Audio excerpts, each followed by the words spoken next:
Bienvenidas, bienvenidos, compañeros.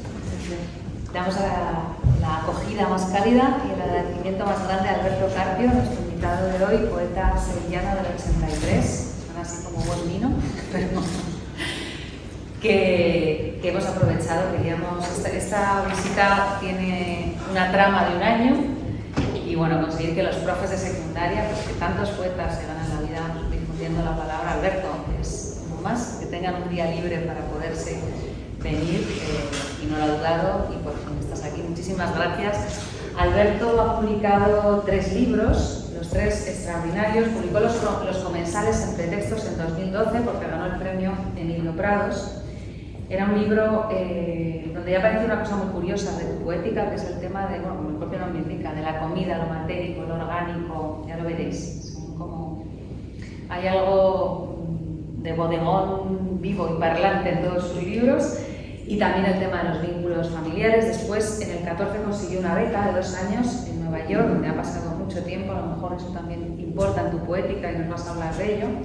Y allí escribió su segundo libro, Los privilegios reales, que también publicó Pretextos en 2018. Es el libro por el que lo conocimos aquí, a través de Abraham Grajera, que hizo una crítica para Nayagua, que recuerdo muy vividamente, donde ya se funde la experiencia personal y colectiva a través del lenguaje como gran alquimizador, y aparece ya un elemento político a través de la historia, ¿no? Un libro que habla desde el barroco sobre los privilegios reales de los reyes de las Españas en las Américas, ¿no? Y hace todo un trabajo desde ahí. Que decía Abraham Grajera, conseguías llevar el barroco sexual sevillano a lo panhispánico, y es verdad, había un trabajo con el lenguaje fascinante en ese libro, ¿no? Y muy universalizador. Y el último libro que ha publicado, que a mí me gustó muchísimo, es este libro que trae de aquí, Creer en el trabajo, del 22, también en pretextos, también a través de una beca con la que permaneciste en América, en Columbia University. Y es un libro donde ya lo íntimo, lo intrahistórico, la cocina, el cuerpo, en realidad es un gran canto y es como un cuerpo que se extiende donde sucede lo íntimo, lo político, y una crítica que ya veréis, yo creo que muy interesante, una reflexión muy interesante sobre el post-capitalismo en el que vivimos y lo que hace eso en el cuerpo y en las almas y cómo vivimos en ello y a través de ello. Además, Alberto ha trabajado como camarero, pinche de cocina, profesor de clases extraescolares y ahora ya profesor de secundaria, y está trabajando ahora mismo en un libro de poesía, cosa que celebraremos seguro, espero que aquí, y en una novela. Así que muchísimas gracias y muchas ganas de escucharte. Bienvenido.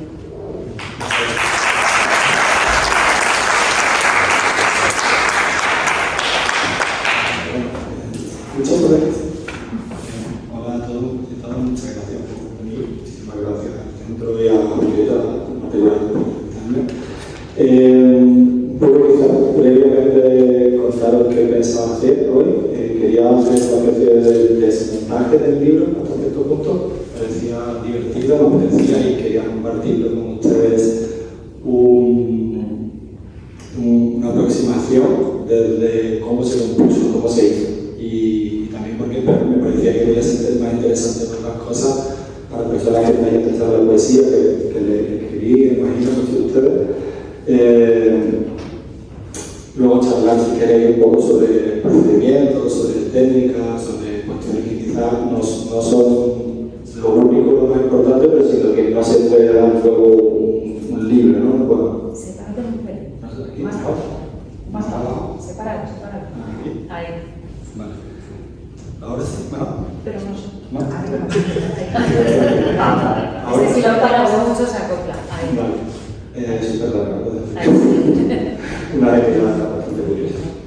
Entonces, os voy a hablar un poquito previamente de 4 o 5 cositas del libro y luego quería leer más o menos de manera continuada para que tengáis una idea aproximada de algunas cosas del libro, de algunas de las perspectivas que creo que hable, y después, no sé si comentar algo un poquito y abrir a la charla, y depende de cómo vaya la charla, pues si queréis hablar más, si queréis contar un poquito más de otras cosas y cerrar un poco más.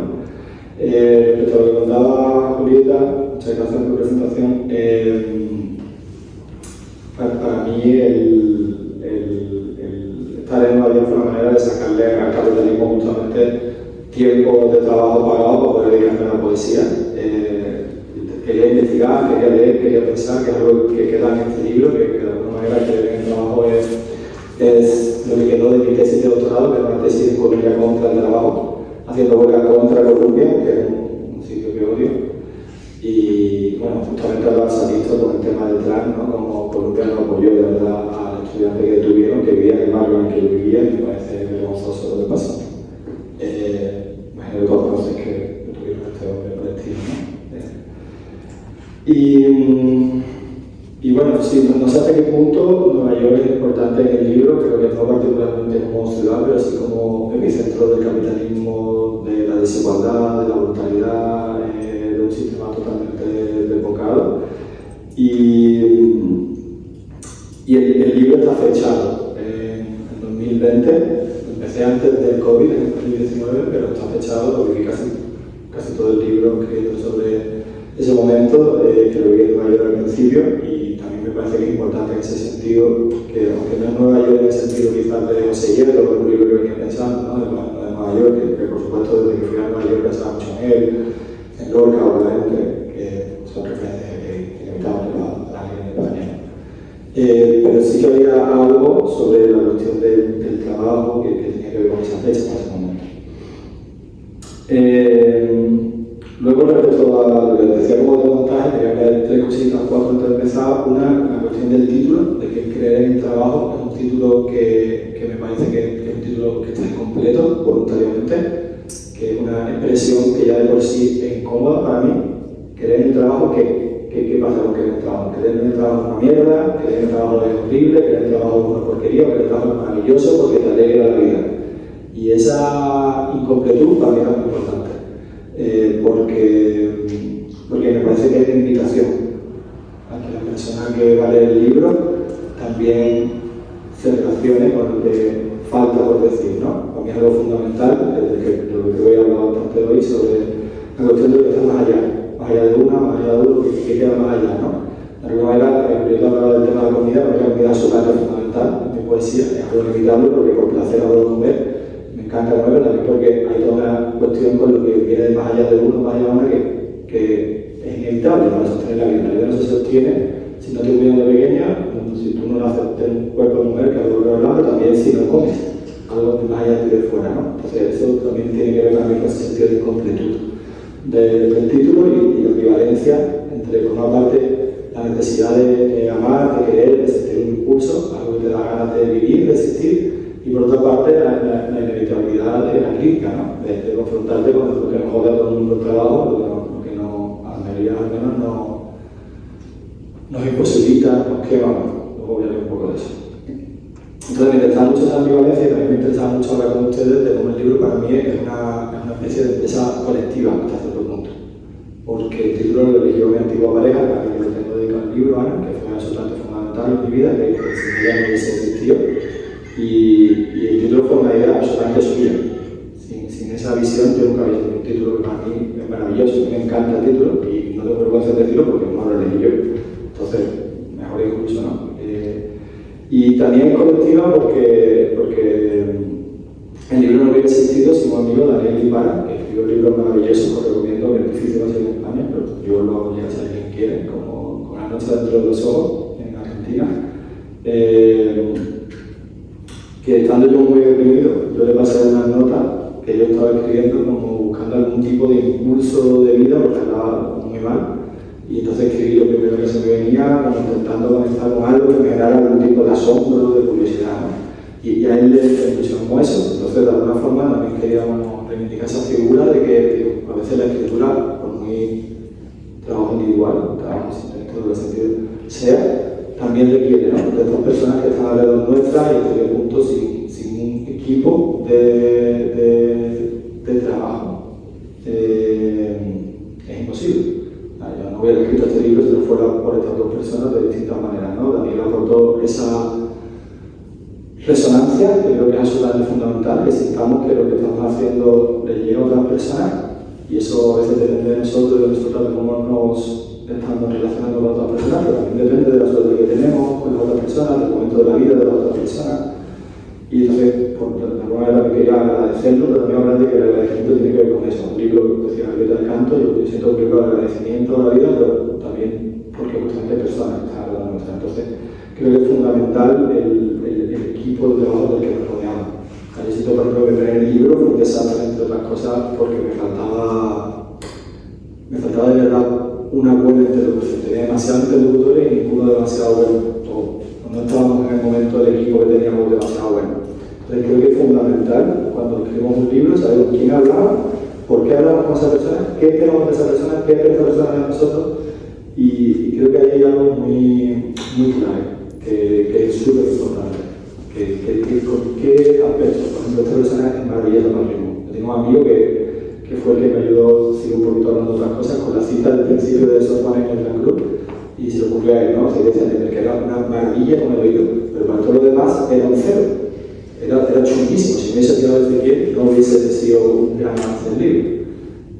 Y sin embargo, esta mujer, Ana Antigua, que eligió el título, era maravillosa en todos los aspectos. Entonces, también tienes que entender quién te puede aportar cada aspecto, creo yo, ¿no? Luego, el proceso, como decía, fue de escribir un montón, soltar un montón, 120 páginas por ahí, y luego ir cortando, y ver que después de muchos meses de escritura, ver que había, que realmente me parecía que merecía la pena, que realmente tenía impacto, que realmente generaba un impulso en mí, ¿no?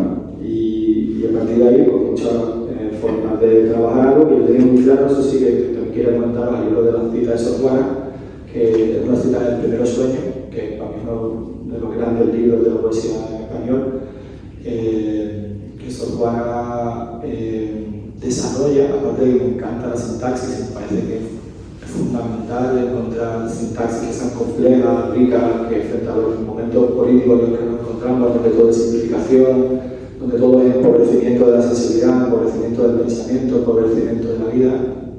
Pues Sor Juana tiene esta sintaxis muchísimo más rica, que a mí me encanta, pero además quería incidir en cómo Sor Juana genera un poema, un libro poema. Y eso a mí era algo que en este libro me importaba mucho, porque yo me daba cuenta de que era un libro que para mí era muy malo a nivel de verso. Yo pensaba que este libro no tenía un verso lo bastante elaborado, lo bastante rico, lo bastante sonoro al principio. Luego la sonoridad fue llegando y creo que a nivel de sonoridad sí. Pero a nivel de la complejidad que yo buscaba, pues yo venía, como decía Violeta, de Perfidia Real, que era un libro de experimentación lingüística, que trabajaba con el lenguaje de las crónicas de India, le daba vueltas, le torcía, iba más allá de lo gramatical. Todo tiene que ver con la perspectiva política, de que si nosotros confiamos en un lenguaje que viene de una política conservadora, en el fondo inconscientemente, que por lo tanto vamos a reducir formas conservadoras de vida. Entonces yo venía de esa movida, estaba súper radicalizada esa movida. Me parecía que lo que estaba escribiendo era muy facilito, que no tenía esa carga de volver a crear un lenguaje para nuevas experiencias, ¿no?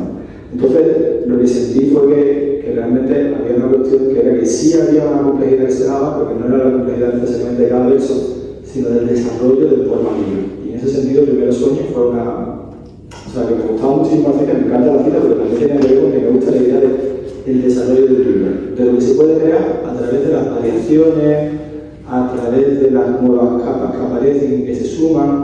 Entonces, como que a veces quizás hace falta atreverse a poéticas que no son las que uno espera de inicio, al menos experimentar, ¿no? Luego si no quiero no publicarlo, pues ya está. Y entonces esa fue parte de la interacción, ¿no? Como atreverse a ver qué pasa cuando desarrolla un poema libro, ¿no? También me interesaba mucho que el libro empieza hablando de amor, empieza hablando del placer, empieza hablando del disfrute de la vida, del asombro. Y entonces, claro, no había una noción de trabajo como la que aparece al final. Y nos decía mucho también que la cita mostrara otra idea del trabajo. O sea, el trabajo es el trabajo en sentido capitalista que nos oprime, el empleo, pero también el esfuerzo, lo que hacemos, ¿no? Cuando te llama alguien por teléfono y te no puedo quedar porque estoy trabajando. Y lo que estás escribiendo poesía. Entonces también me interesaba esa otra idea de trabajo, de esfuerzo que abre la cita de Sor Juana y que también genera una especie de, yo siento, como de postergación de algo diferido que te van a dar después, porque al menos creo que eso a mí me atraía. Y la otra cuestión que quería comentar antes de empezar era la cuestión de que ya sea por vía de la hipotaxis, que es el desarrollo de una sintaxis continuada hacia abajo, o ya sea por vía de la parataxis, que es lo que hace Ashby, esto de cortando y que no hay una corriente sintáctica, pero sí hay una corriente de la tensión que se genera. A mí me atraía mucho, más allá del poema libro como una posible complejización, que yo incluso he pensado en una especie de poema ensayo, me atraía mucho que se pudiera leer como un solo poema, también en el sentido de una tensión, una carga de tensión que puede ir variando muchísimo de tema, pero que tú sientas que la tensión no se pierde. Y eso evidentemente pasa por el ritmo, pasa por la tensión que tú estás trabajando con el ritmo, con una determinada teoría, pero también por algo que yo siento que no es el ritmo, que tiene que ver con unas cargas de la intuición. Que la intuición va asociando entre sí esas cargas, y yo también creo que eso es algo muy interesante, que no sé si puede ser presentado así que digo, no sé. Que distintos modelos, como se digo, como Sofía como Ashby, también pueden, depende del momento, generar ese tipo de carga de tensión continuada, depende de cómo trabajen. En la última revisión del libro, fue justamente con un tipo de carga que decía antes, y fue fundamental, como ya una vez que había seleccionado una pieza, ver cuál era el orden exacto. O sea, a mí me carga mucho la poesía programática y, que esto tiene que ser así, no, tiene que ser así, no. ¿Qué es lo que funciona bien? O sea, no me importa si empieza al principio, si esto va después, sino qué es lo que realmente funciona esto con esto. Hay que hacer las 1000 probaturas, tenerlo todo en la cabeza, 5 horas leídas seguidas para tenerlo todo en la cabeza y ver cuál puede ser la mejor combinación posible entre todas las distintas piezas posibles. Que luego de la casualidad, que muchas veces pasaba, que la mejor combinación posible tenía que ver con cómo ha salido, genial. Pero no presuponer que porque ha salido así tiene que ser la mejor combinación posible, sino manejar todas las posibilidades y ver cuál de verdad genera una tensión o una intensidad que se acrecienta cuando la acercas o la alejas. Eso también era algo muy intuitivo, pero que para mí era fundamental, ¿no? Y bueno, esto es un poco que quiero comentar así como cosas técnicas antes de empezar y que el principio también fue algo muy... Pues voy a leer el principio del libro, que fue algo que me costó mucho aceptar que iba a ser el principio porque era muy sencillito y yo pensaba, joder, que había algo grande, algo que la gente diga, ¡guau! ¡Qué pedazo de libro hay aquí! Esto siempre como estos temor, donde tiene que ser el principio y el final alucinante, ¿no? Y este amigo de lo que hablaba antes, Dani, me recordaba siempre un consejo de una poeta muy amada por los dos, que murió hace poco, la que quería muchísimo, Mirta Rosenberg, la que si no habéis leído os lo recomiendo muchísimo, magnífica traductora, interesantísima poeta argentina, que trabajaba con un estilo muy diferente de nuestra tradición, con muchísimas rimas, mucho jugueteo, pero con muchísima calidad de profundidad. Os lo recomiendo mucho, si podéis, lo tenéis sobre el pretexto y es muy fácil de encontrar. Y ella decía siempre a Dani que mi amigo de Jornal, que me conocía menos. Mete cubito, que no sé si lo conocéis la expresión argentina, pero se lleva como por leyendo. Empieza no tan caliente. Yo no sé si tenía razón, pero Dani al final me convenció de que no sé si es lo mejor, pero que no pasa nada porque a veces empecemos en un tono un poco más bajo y que hay que confiar a veces en que la persona que lee acepta que quizás la cosa va a tardar en cargar. ¿Sabes? Como que yo tenía miedo, o si no le digo a la persona que lee súper brutal al inicio, va a dejar de libro. Y bueno, eso fue un poco también porque al final lo que estoy convencido es que sí siento que muchas de las impresiones del libro aparecen aquí. Os voy a leer el primer fragmentito, como decía, es una especie de libro entero unitario, pero voy a dejar un cachito y quizás os cuente un poquito de lo que hay en medio, ¿vale? Y luego si te charlamos, un poco más.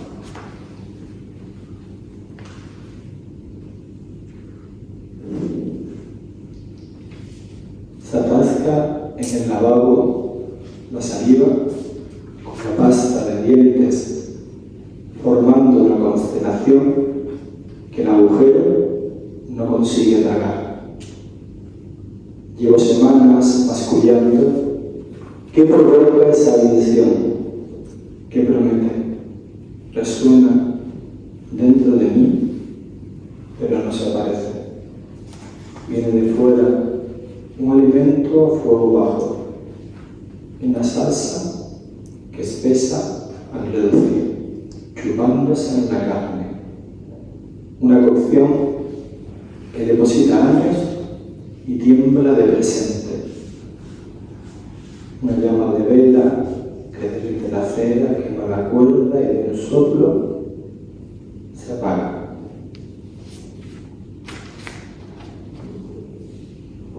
Después de ese cachito hay una especie de reflexión sobre el placer, la sensación, esta cosa tan rara que creo que a todos nos pasa de que la sensación forma parte de algo que quieres continuar y que quieres acabar. Un poco como las cosquillitas que nos hacemos, los orgasmos, que por una parte quieres que se continúe la sensación, pero por otra parte necesitas terminarla, ¿no? Entonces hay todo el rato esa contrariedad. Y luego hay una larga especie de poema de amor de ese paño, algo que puede ser o no, pero quizás es largo. Y una especie de éxtasis sobre esa experiencia que me sobrepasaba. Y también creo que todo el libro, junto con la cuestión de esto de la saliva, de que no se sabe si entra, si traga, ¿no? Una cosa de lo que podemos y no podemos absorber. Como aquello que amamos siempre tiene una especie de exceso, no podemos absorber del todo, ¿no? Entonces el poema trabajaba con esa idea de que el mundo se puede o no se puede seguir digiriendo aquello que está amando, ¿no? Y luego sigue este problema, ¿no? ¿Cómo seguir? Según despiertes a la noche o al día siguiente. Si estas revelaciones que parecen cegar o consumir para darse no dan otra seguridad ajena a este dolor de acabar con certeza y de vivir en moratoria. La lagartija que huye, como el rayo golpea con la misma velocidad al árbol o la mano, expandiéndose horizontal a ras de piel de agua. Este ojo abierto, caja de resonancia, cuerpo entero, ojo abierto, sin párpado ni fin, alejado de parabién, presagio o visión, recibiendo la visión en la barriga arriba del estómago, sin venir, sin llegar de fuera desde dentro, nace de ti, de estar contigo, de sentirte a centímetros de mí, de escucharnos de nuevo consagrados a una misma visión más allá de nosotros. Vuelve a romper la semilla, la misma, otra, la vibración recorre las costillas, los brazos, no llega hasta los dedos, no, sale y no escapa, vuelve a subir al cuello. Esto, que no seremos ni será, no necesita. Crece de sí sin devorar ni consumir. No agota el agua alrededor. Esta bondad, esta ternura, crece sin agotar, vuelve a crecer.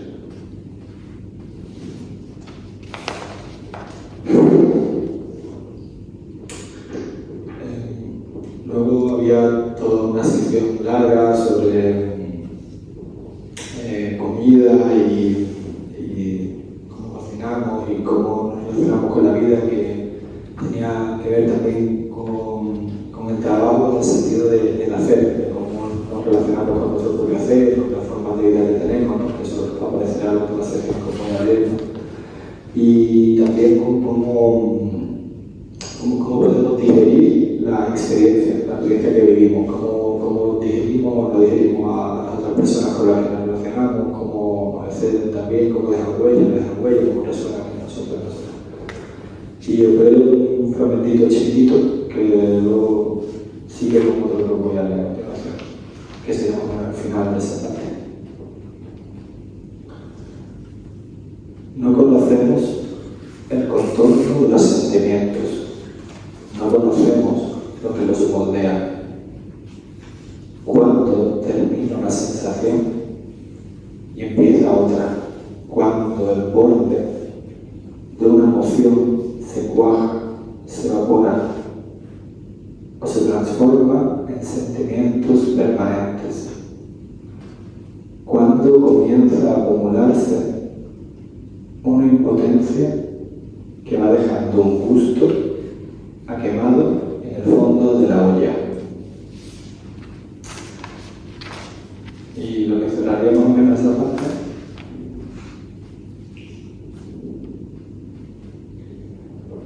Creo en las frutas que no me gustan, en las sandías, en los melocotones, fruta difícil de pelar.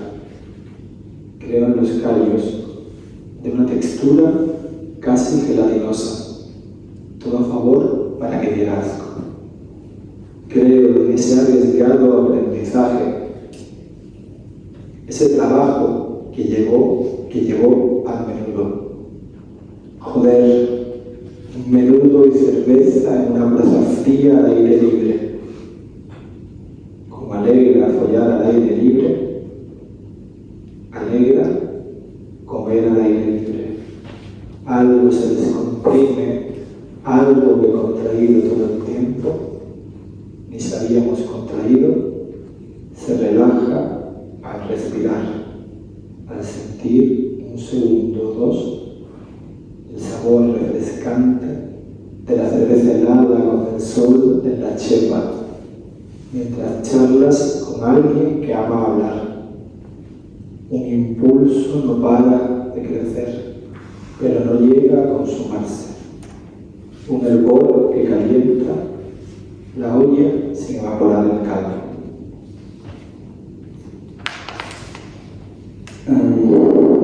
Luego sería una parte en medio que no voy a leer, que va cambiando de tensiones también, va dirigiéndose hacia otra zona y va entrando una especie de relación con la violencia que entra también en la cuestión de la comida, porque al final inevitablemente comer implica también destruir aquello que te comes, ¿no? No sé si hoy día Simón Weil, pero Simón Weil tiene también una reflexión muy interesante al respecto. Y hay también una idea, ¿no?, de violencia que quizá no voy a leer nada de esa parte, pero sí quería comentaros que, o sea, dos versos, ¿no?, que dicen: ni la respiración ni la comida entran sin destrucción. Y hay un poco un tránsito por estas experiencias de cierta incomodidad, violencia, la relación entre la comida que está vista desde el placer, desde la alegría, que también se va derivando un poco hacia la parte de la violencia y la destrucción, ¿no? Entonces, de ahí llega un poco a la sección que os voy a leer ahora, y os voy a leer una parte y luego un final del libro, ¿vale? No sé cómo también de tiempo.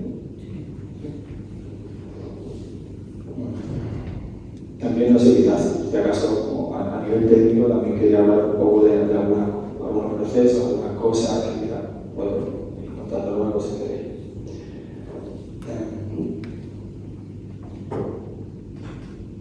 Como un caleidoscopio, creo una imagen nueva, con las piezas del anterior, la propiedad y la ley de familia seguirán heredándose el dominio generaciones. ¿Por qué el ejército y la policía la apoyan y mantienen? Como un perro pastor defiende a los pastores, no al rebaño. ¿Por qué los demás damos nuestra carne y nuestra lana, nuestra intermitencia? Cosechan donde no sembraron, recogen donde no esparcieron. Al que tiene se le dará, y al que no tiene se le quitará hasta lo que no tiene. Oír, oiréis, mas no entenderéis. Mirad, miraréis, mas no veréis. Saber, supimos, pero no quisimos entender, no quisimos matar. Preferimos vivir mal o morir. Muchos son los llamados, pocos los escogidos. No seré pan, no seré dominio, no seré el padre de mi hijo. En nosotros no empieza la extinción, no seguirá la muerte, ni la vida. Se botará un abecedario, y los pájaros no traerán abuelos. Aún no existe el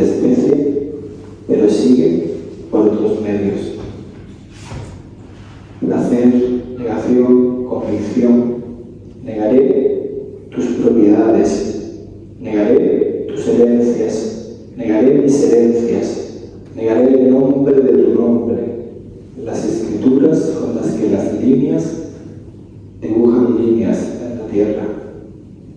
Negaré el pertenece y el pertenezco, el soy de y el soy por, pero no el soy para. De la incesante convicción de negar, nacerá mi placer.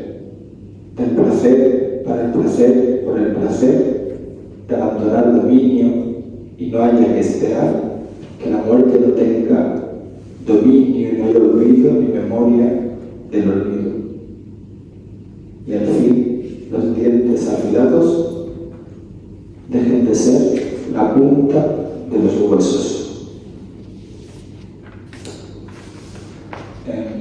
Luego siguen bastantes cosas en medio que van también transmutándose y se va ligando la parte del principio de la reflexión del placer a la parte de la política que va mezclándose también con esta idea de placer y de cómo hay también una fuerza que nace de ese placer contra el poder dominante. Y hay otra parte en medio también que habla de la huelga. Yo estaba haciendo huelga en ese momento contra Colombia justamente, y va apareciendo dentro también de ese final. Y si os parece, os leo el final del libro, que es una parte bastante continuada, que tiene mucha coherencia interna para mí. Y luego si queréis charlamos, os pregunto más cosas, y si queréis pegarle un poco más luego, y si no, pues vamos a hablar.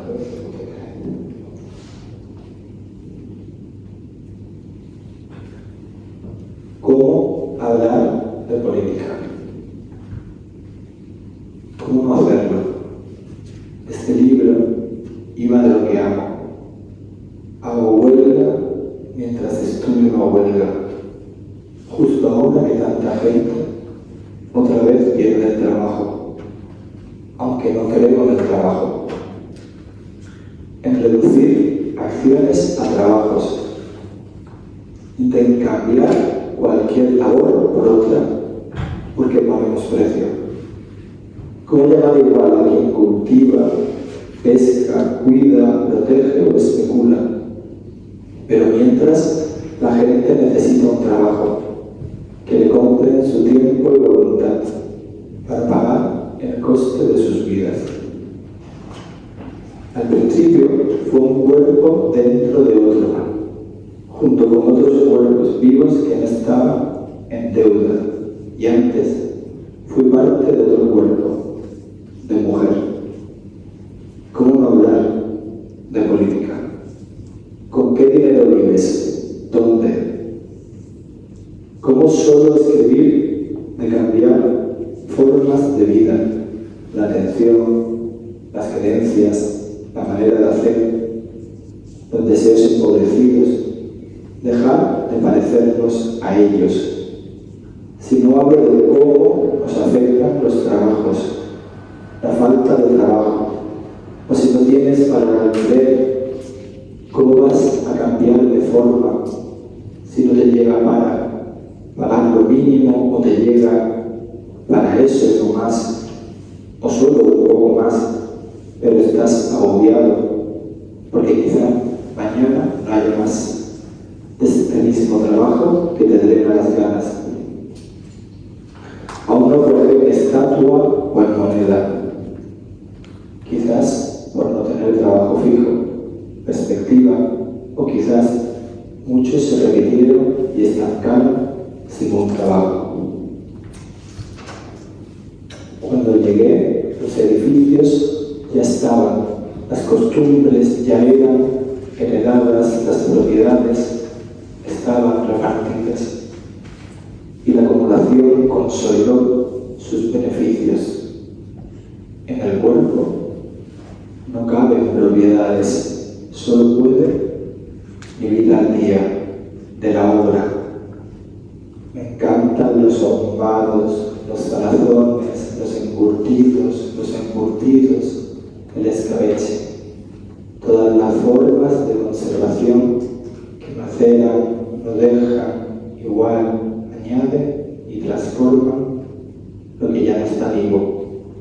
anchoas, crudas, la sangre en morcilla, las formas de hacer dudar lo que se pudre o se devora, el aire transformado en los pulmones, como estoy ahumando de aquello que no acaba, que no empieza en su cuerpo. No coincide su fin con su final, su inicio y su principio, como una escena que sigue con sonido, sin imagen, como el recuerdo de un accidente o la resaca de la noche anterior, manchas difusas al cerrar los ojos, mirar directamente a la luz, como lo que golpea y nos agota, insiste, continúa absorbiéndose de a poco. Las emociones, un charco en el cuerpo, como la mente, un charco en la cabeza, lo que no se termina de secar, de traspasar, y por un tiempo vemos, podemos sumergir o reflejarnos, imaginamos alturas sin poder medirlas, sin saber cuándo empezó, siempre antes de que lo notaran. No poseído por el entusiasmo de un Dios que me toma y me suelta por la fuerza de un recuerdo o de un encuentro inesperado, o por la intensidad de la cerveza, la necesidad o la alegría. En un estado fértil, constante, más allá de ser poseído, no encauzado y mandado muchos años, quizás solo acentúo los sabores ya presentes, en estado de gravedad perpetua, grávido, da la vida, da la luz, dar sin fin, asumir que no para, no parará, que se para como la sangre, muere, muere.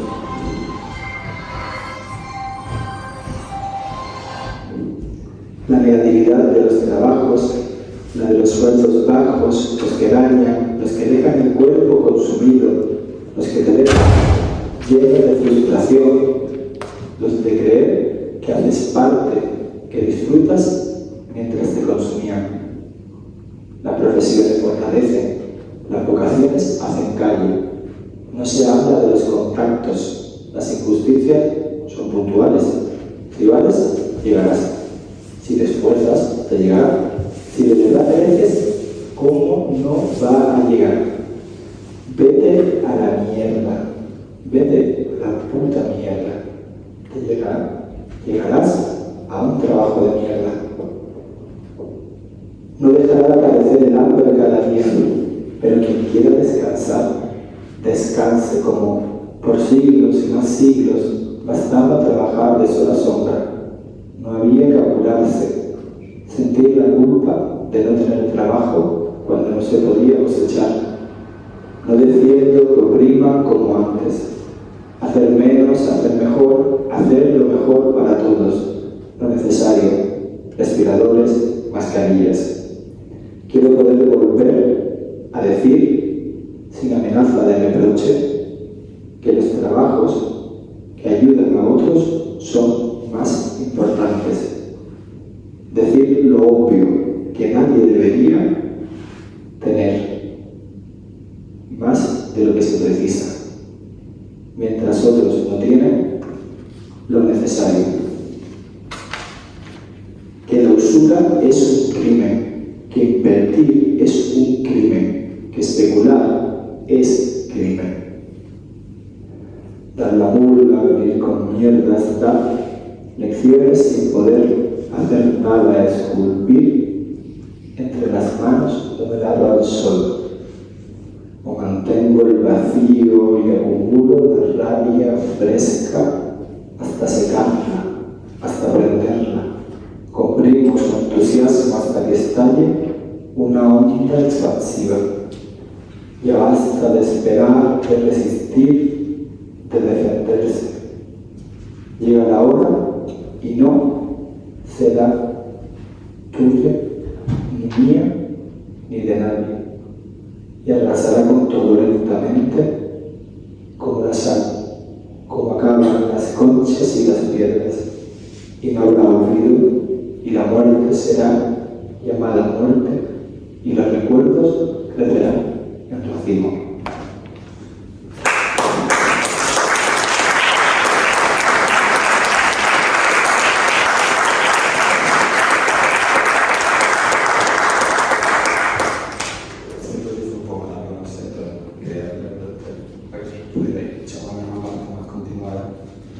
No sé cómo vamos ahora, si queréis. No tenemos ahora. Ah, perdón. Estamos bien, tranquilos. Sí. Sí, bien. Pues si queréis, quizás, no sé si lanzamos una pregunta y si hay alguna pregunta, si nos comentan más cosas, no sé si hay algo de publicidad, todo lo que queréis que me entienda o... Yo... Hay un par de cosas que has dejado un poco como en el aire en la presentación y ahora con la lectura lo he ido pensando. Bueno, lo primero me llama, no sé si puedes extenderte un poquito más en el tema de la comida, porque lo has mencionado que hay una parte, pero es que está en todo el libro, ¿no? Y cuando menos te lo esperas, ¿no? Como en este último fragmento que acabas de llegar. Y luego la cuestión que has mencionado, que no sé si vas a desarrollarla más, del tema del lenguaje, ¿no? De cómo pasaste de los privilegios reales a un idioma muy barroco, muy experimental, a efectivamente este libro que es mucho más directo, ¿no? Hasta coloquial, ¿no? En algunos momentos, y que te lo planteabas como un problema político, la cuestión del lenguaje y las formas del lenguaje, y cómo lo has resuelto, si crees que lo has resuelto. Sí, sí, lo que son dos cuestiones muy importantes. Si quieres, empiezo por 2 segundos, no te importa. No, o sea, creo que lo resolví, no lo resolví. Lo resolví, en tanto que pude hacer algo, no lo resolví en el sentido de cuando terminé el libro, el siguiente libro que quiero hacer ahora, quiero que sea más tenso, más complejo sintácticamente. Ya los poemas, si los leo ahora, pues tiene un poco más, está un poco más entreverado todo, no es tan coloquial, tan directo como creo que lo bien. Entonces, bueno, sí, si me queda un deseo, de alguna manera mi deseo, que es un poco lo que quería poner la política, sería cruzar los libros. Son, o sea, dos formas que siento que necesito que converjan más. Entonces, ¿cómo se consiguió resolver? Yo creo que lo primero que se consiguió resolver fue porque alguien creyó en el libro. O sea, si yo he insistido en esto porque no me parece una cuestión coyuntural. O sea, que si no hubiese habido un amigo que me hubiese dicho apuesta por esto, que de verdad hay mucha fuerza, yo por prurito de mi poética hubiese rechazado este libro antes de que existiera. Pero es verdad que yo sí sentía una fuerza tremenda cuando lo leía. Y entonces lo que mi amigo me decía no me resonaba bueno, claro, como tu colega te dice buen rollo, ¿sabes? Sino que realmente lo sentía. Y de hecho, o sea, sinceramente, lo mismo me parece que el libro carece de esa complejidad sintáctica. Entonces me genera una gran alegría cuando lo leo. O sea, lo leo ya más de 50 veces seguro y después de publicado y realmente me sigue generando mucha alegría. Entonces creo que la solución para mí fue pensar que había otras maneras de riqueza. Que mi idea de que la riqueza tenía que venir por vía de una gramaticalidad que se enfrentaba al conservadurismo del lenguaje establecido era limitada. Y que en realidad podía encontrar, siempre parcialmente y siempre desde el fracaso de que uno nunca llega a lo que se propone, pero que podía encontrar otras opciones, que para mí fueron al final maravillosas, a través de lo que fue una gran complejidad hacia abajo. Entonces, en realidad, no está esa tensión dentro de cada verso, pero yo sí siento que está la tensión a lo largo de todo el libro, y a su vez siento que la riqueza que conseguí no lo hubiera conseguido por medio solamente de la tensión intraversal, perdón por esta palabra, como que también hay esa serie de capas que se van sumando, que de hecho yo cuando estaba preparando la lectura yo leí libros que pensaba que eran más hermosos para ser escuchados, pero me sufrí mucho porque me decía, joder, estoy dando un montón de cosas maravillosas fuera para mí que no se va a entender el libro, porque el libro realmente son capas y capas que se van sumando entre ellas, entonces estoy falseando el libro. Entonces eso es lo único que me agobiaba al venir a leer. Digo, joder, quiero que se escuche, pero a la vez también, si no cojo más cachitos de cada parte, ¿cómo van a saber cómo es el libro? ¿Sabes? Supongo que siempre hay una pérdida, ¿no? Pero creo que eso es sintomático de que en realidad, por vía de esa adicción, sí aparecía algo que me sobrepasaba. Y a mí lo que me interesa es que las cosas te sobrepasen. O sea, creo que el amor es sentirse sobrepasado, creo que, si acaso con esto con la comida, ¿no? Pero creo que a través de esos desarrollos, de repente aparecieron otras historias, como por ejemplo la cuestión de la política, que para mí era fundamental. Yo llevaba ya un par de años pensando que quería escribir un libro político y me parecía que era una cosa extremadamente difícil, porque al final escribir un libro político, se hablaba de votar en Nueva York y todas otras cosas así maravillosas. Claro, no solo yo haciendo un poco más simple, porque es verdad, porque es muy difícil escribir un libro político.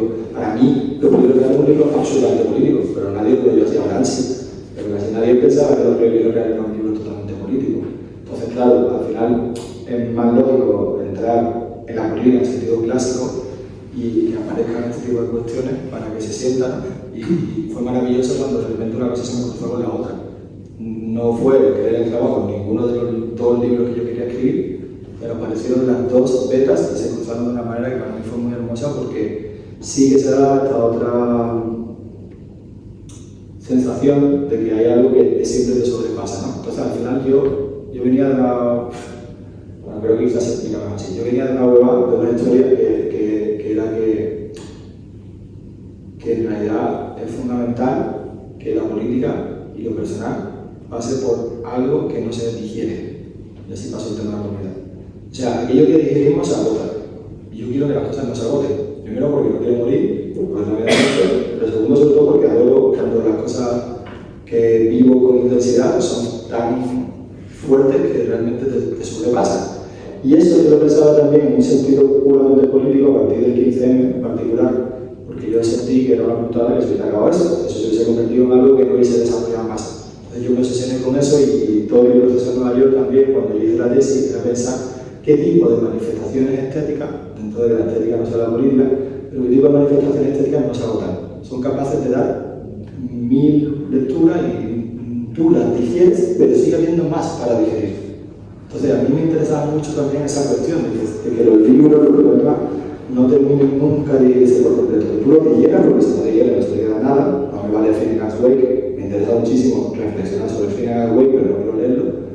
Pero sí amo profundamente Ulises de James Joyce, porque me parece como El Quijote, dos novelas que no se agotan. Entonces, novelas que no se parecen novelas, eso me interesa mucho más.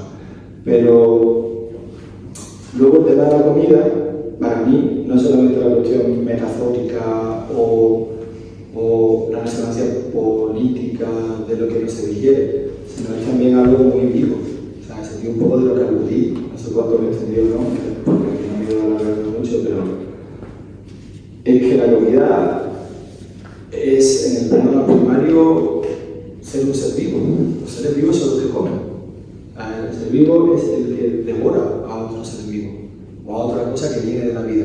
Excepto la sal, que es una cosa que digo en el libro, excepto todo lo que nosotros comemos viene de la vida. Mi pareja es vegana, pero incluso un vegano o una vegana tiene que comer algo que viene de la vida.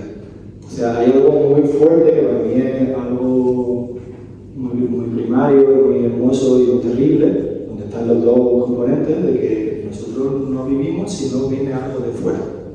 Y eso que a nivel puramente corporal, biológico, incluso si se quiere, me parece fundamental. Para mí está a todos los niveles. Está a nivel de entusiasmo, el entusiasmo que un Dios te venga de fuera, que es la comida, algo que te viene de fuera y te alimenta. Está a nivel de las relaciones con las demás personas, ¿no? Cuando charlas con alguien y sientes que te está dando fuerza, ¿no? Pues esa energía que tú al destruir un trozo de comida te está de alguna manera reanimando, alma, ¿no? También, ¿no? Del espíritu. Entonces, para mí tenía toda esa vertiente de la comida, la sigue teniendo, de hasta qué punto es también todo lo que absorbemos.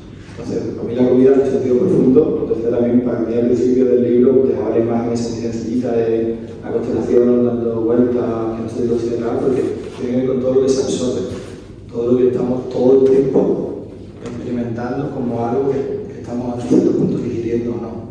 Y cómo nos afecta, ¿no? Entonces hay una parte que es simplemente placer, que yo disfruto muchísimo comiendo, y hay otra parte que tiene que ver con toda esa visión del mundo, que para mí es muy importante pensar en la comida, o simplemente que solamente se está vivo o viva mientras que tú estés abierta a seguir cambiando y a seguir viviendo algo que a ti. Cuando tú ya solamente te repites y te conviertes en una especie de narciso que solamente estás pensando en lo que ya eres, ya no hay vida. Eso también me atraía mucho, ¿no? Esa parte y todo lo que conlleva de formas de atención, de instrucción, en toda una parte del libro que va para ahí también.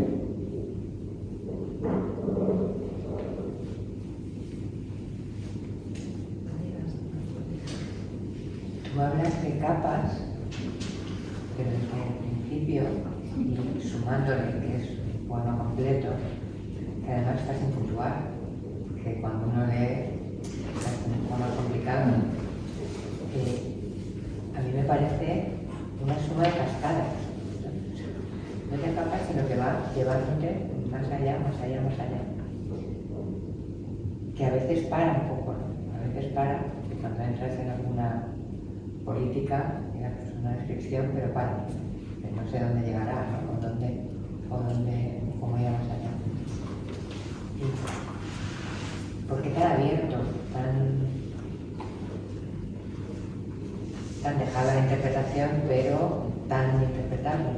Y luego, por otra parte, lo que has dicho al principio, de que la comida también la relacionaba, bueno, pues con el éxtasis, ¿no? Que efectivamente es incorporar cosas a nosotros, pero hasta un punto, sin parar.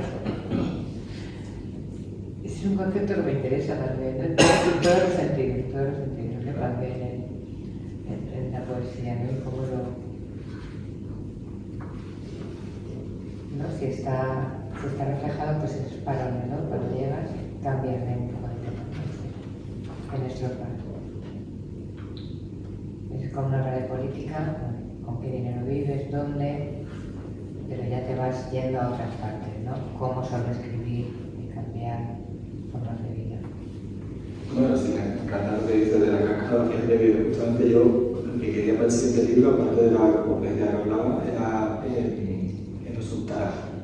Que no soltara, que tome algo y lo siga, lo mantenga, que lo explore más, o sea, que no me suelo más de plazo todavía, pero todavía obsesiona con eso, con que en vez de cascada sea mantener, porque hay un punto en el que, como tú dices, de verdad, suelta y sigue otra cosa, suelta y sigue otra cosa. Entonces, son más cascadas porque también hay discontinuidades, es un libro de discontinuidades, no realmente un solo poema, pero un libro poema, que para mí es parecido, pero no es lo mismo, y creo que lo lees bien. Y luego hay dos cosas de las que yo quería hablar, que son tres cositas muy parecidas para mí, pero que no son exactamente la misma cuestión, técnicas, que a mí me interesa mucho que los versos se puedan leer hacia adelante y hacia atrás. O sea, que haya una definición, que también es una ambivalencia, que dice que provoca ese sonido puede ser también de adelante, de atrás, que lo pueda leer hacia adelante. Entonces, la falta de educación acentúa mucho eso. O sea, yo sé que, por ejemplo, yo cuando leo, tomo determinaciones que no están cuando escribo. Yo soy consciente y yo quiero que conscientemente tú tengas más posibilidades cuando lees. O sea, a mí me gusta que la persona cuando lee pueda tener más opciones porque eso genera esa tensión que a mí me interesa más, que tú elijas también. Y que sientas que las dos posibilidades concretas están ahí, ¿no? Eso lo hago muy conscientemente, aunque claro, cuando yo leo sí que tengo la mía, que es la mía favorita. Pero también es cierto que existe la mía.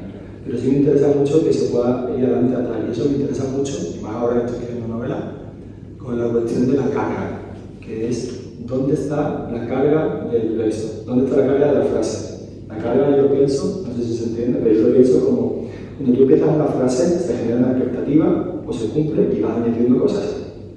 Depende, tienes dos posibilidades. Puedes generar una frase completa al principio, o como creer en el trabajo, puedes generar una expectativa de algo más allá que no sabes qué van a decir. Entonces, según como tú crees y generes la frase, vas a generar una sensación de expectativa y una tensión hacia adelante, o está atrás y ya solamente vas sumando añadidos.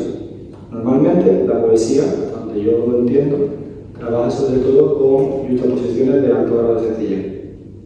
Solemos hacer como comita, que, y ya está, ya vamos añadiendo. A mí me interesa también pensar la carga en sentido puramente sintáctico, cómo la tensión que tú tienes, que quieres transmitir, aparece a nivel sintáctico para generar esa sensación a nivel también de lo que la persona que va leyendo va sintiendo sin darse ni cuenta. Porque yo lo soy de madurez, no mío, cualquier persona que leo. Yo me fijo mucho en esta persona que no está generando esta frase. ¿Qué tipo de tensión está generando? ¿Se está cortando? ¿La está cerrando aquí o está abriendo? A mí no me gusta la frase sencilla y demasiado breve, entonces pienso mucho en eso también, en cómo funcionan las frases a nivel puramente técnico. Pero porque creo que tiene algo muy importante que ver con cómo sentimos la vida, que si realmente estamos todo el rato intercortando, también nos estamos fastidiando. Y por último, creo que eso está relacionado también con la cuestión del encabalgamiento, que es una cuestión de la que también quería hablar, que ocurrió un libro muy entrecortado, también en ese sentido de cascada, ¿no? De todo el rato salto, de todo el rato encabalgamiento, que es muy importante porque eso genera un cambio de ritmo, un cambio de alteración de la carga que me atrae mucho también, ¿no? Y lo de incorporar también me parece súper interesante, ¿no? Lo pensé mucho en los proyectos reales, porque yo en los proyectos reales trabajé con voces de otras personas, que yo también, pero también es algo que siempre pienso mucho, ¿no? Que incorporar del otro porque hay un límite también, porque también si incorporas demasiadamente te puedes matar tú, ¿no? O matar al otro, matar a otra persona a escucharla, ¿no? O sea, son dos peligros extremos, ¿no? De la incorporación.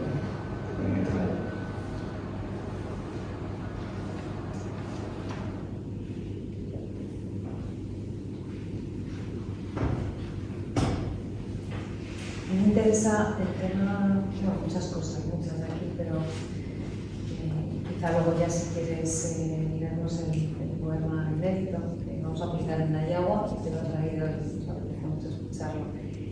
Dices, un poco para ilustrarlo, ha sido puedo trasladar, no creo en la familia, creo en mi familia, en cuidarles porque me cuidan, pero los huesos tienen de su lado la dirección del agua. Pero no creo en la familia, creo en mi familia.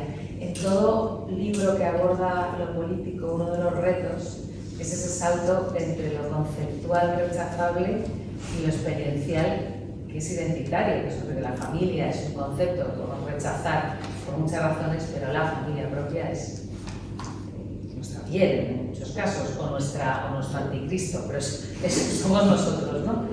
Entonces me interesa mucho cómo has vivido, o sea, que está como muy explícito, ¿no? Esos dos enfrentados, pero creo que atraviesa más el libro y que lo resuelves en lo sensual muy bien. Estaba leyendo otra parte donde hablas de las calabazas, cómo se asan, y de inmediato, a ver si lo encuentro y lo leo, porque es muy bonito, hablas de cómo los cuerpos cuando con el calor son otra cosa, huelen de otra manera, ¿no? O sea, en lo sensual ese salto entre lo conceptual o lo visual es más fácil darlo, pero en lo conceptual político es difícil. ¿Cómo has intentado resolver eso? ¿Cómo lo has vivido?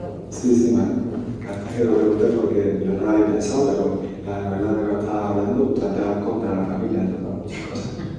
Y una madre que su hija me deja hablar porque no se siente en deuda con ella, porque también es algo que se da deuda, que yo me siento en deuda con mi familia. O sea, les quiero, pero sobre todo les quiero en el sentido de que tengo que quererles, no tanto de que les quiero. Si yo pudiera, no venía nunca a mi madre. Una cuestión de amor profundo, pero desde la deuda, no desde el deseo. Yo creo que también no deseo que van a contar. Pero sí creo que es importante que para mí hay dos planos que son planos muy difíciles de solventar, ¿no? Como ahora, por ejemplo, estoy escrito durante el COVID, ¿no? Y ahí el tema del trabajo pues se pensó. Luego ahora, con la última derecha, pues es muy difícil pensar en vamos a subir el trabajo. Que para mí es una cuestión fundamental que las de los planos, si tenemos una buena vida, tendremos que subir y hay que capitalizar el trabajo. Si no, no hay manera de mejorar la vida. Pero claro, esa idea, ¿no? Y luego toda mi vida, ¿no? Donde a mí me entró en el libro porque yo estaba haciendo huelga y porque yo estaba escribiendo un libro en contra del trabajo. Mi tesis era contra el trabajo. Entonces, al final, se están cruzando esos dos de una contradicción en la que yo estaba trabajando, está becado, pero al final estás trabajando para una universidad absolutamente malvada como Columbia, como todas las universidades norteamericanas de élite, y estás en esa contradicción, donde tu vida está sirviendo al capital. Columbia es el mayor propietario de inversiones inmobiliarias del mayor, de la ciudad donde más caras son las propiedades inmobiliarias, y entiende perfectamente que todo es un montaje solamente para mover dinero. Entonces, todo ese tipo de cuestiones, tú sabes, darte cuenta que estás ahí, aprovechándote de las circunstancias circunstancias, pero a la vez también criticándolas, porque evidentemente estamos transidas de un montón de contradicciones que son inevitables, ¿no? Pero sí creo que estoy de acuerdo contigo que la cuestión final es la cuestión de la sensación. Al final somos seres vivos y los seres vivos es esa sensualidad la que nos lleva a ese momento de sentirte sobrepasado, ¿no? En ese pasaje que tú dices habla de que no me gusta la calabaza cuando la abre porque huele a melón, y sin embargo cuando la horneas tiene un maravilloso sabor a castaña que llaman castaña no cruda también. Y cómo eso cambia todo, ¿no? Cómo lo estás viviendo desde esa sensación, ¿no? Y creo que al final la idea del libro es aceptar que hay esas contradicciones todo el tiempo. El libro es un libro de contradicciones. Yo a veces he dicho, joder, para escribir un libro sobre el placer y del entusiasmo no voy a seguir aquí cosas críticas. Pero es que me parece que es algo que no se trata de intentar resolver dialécticamente como Hegel, sino que hay que evitar las contradicciones, asumir nuestras pobres limitaciones y dentro de eso sí que quizás creo que es hermoso poder intentar hacer aparecer esa tensión amorosa, esa fuerza de la alegría, de lo concreto, del sabor de un buen disco. Es un libro con mucho abrigo, con mucha ternura, mucho calor. Que viene de muchos sitios, además, ¿no? Del cuerpo amado, claro, sí, de la cocina. Sí, tampoco lo he dicho, pero también aparte de estas dos personas fundamentales en el libro, es un libro de conversaciones. O sea, yo siento que es un libro de mucha, perdón, porque pero es un libro de mucha sabiduría por las conversaciones con los amigos y las amigas de Nueva York, con todas las personas que a las que le agradezco luego, porque siento que es un libro que viene de muchísima charla.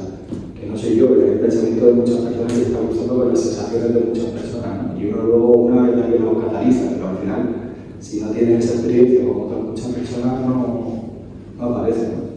Creo que también hay mucho amor que viene de muchas partes que no solamente soy yo. Pues a mí siempre, Vale. bueno, y te lo agradezco ya porque terminamos con la voz del poeta. Muchísimas gracias, Alberto, ha sido una delicia y muy interesante todo lo que ha surgido aquí. Te esperamos con el cuarto libro y ahora brindamos con un vinito por Nueva York, que no por Colombia. Sí, claro. Es un poema largo, no es lo que será en el nuevo libro, pero sí que tiene algo de lo que estaba buscando. Y se llama Elegía de la Granada.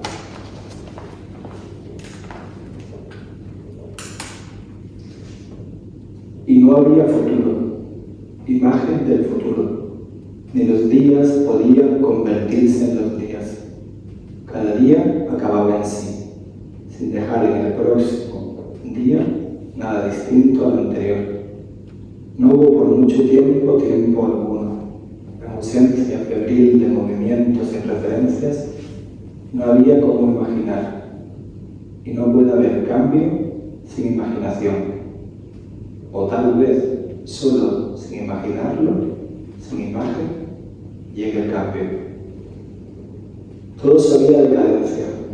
La única diferencia insoslayable era el irremediable deterioro del cuerpo, las articulaciones atrofiándose, una supervivencia de casa abandonada, una aceleración irrefrenable de no sentirme vivo mientras viva, de dejarme llevar que me hace dejarme llevar, siempre esperando lo siguiente para no tener que soportar estar vivo, no distinguirme de mí mismo, de esto que hice, sin pensar ni sentir.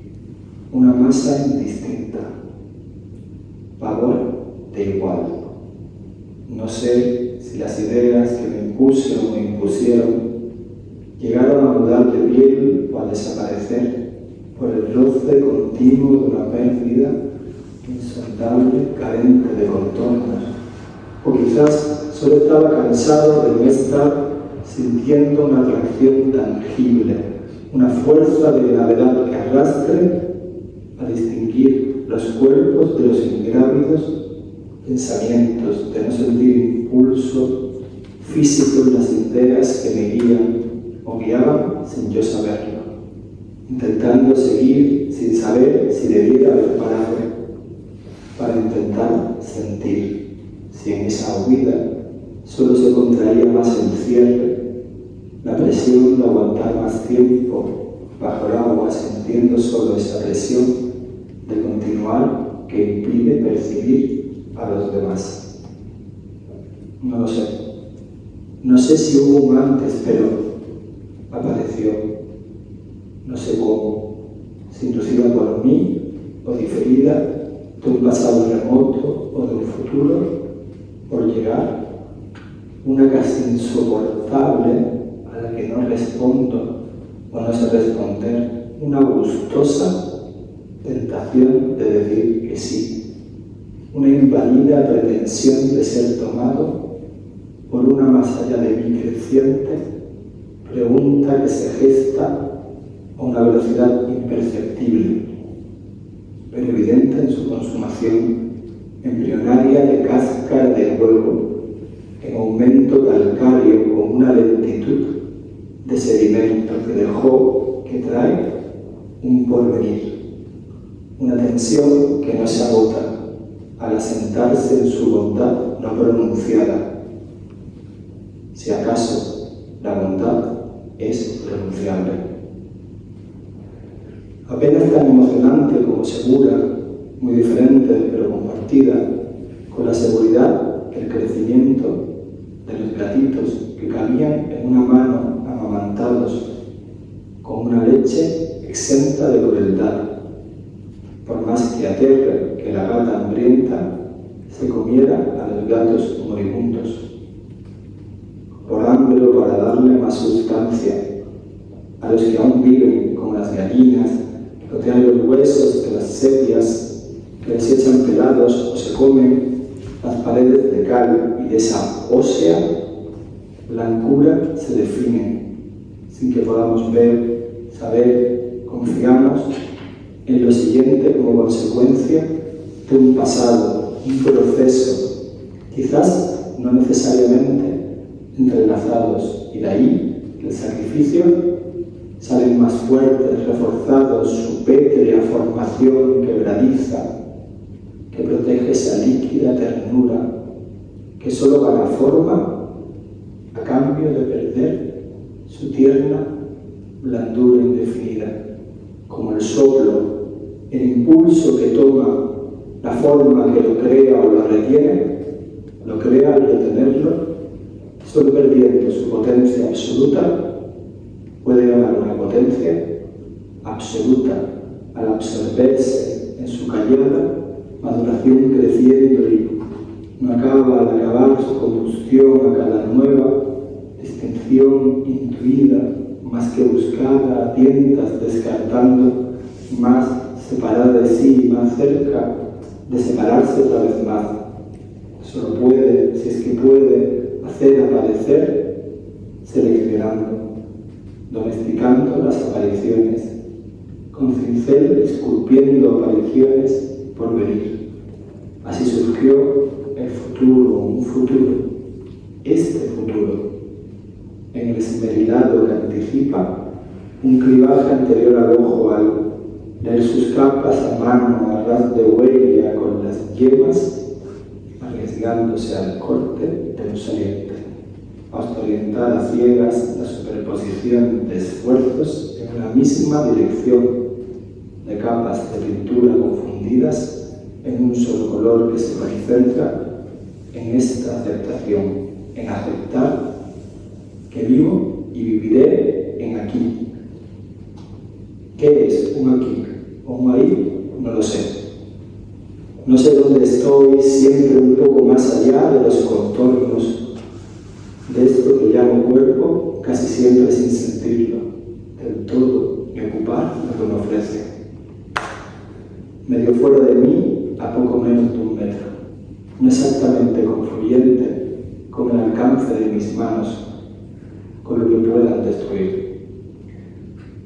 Una distancia que fluctúa según mis fuerzas, la claridad mental, mis convicciones, sentir que puedo ser aniquilado por el golpe inmediato de una voz. Unos metros de vía en medio de la nada, sin estaciones adelante, atrás, que a falta de un sentido inaugurado, un camino posible.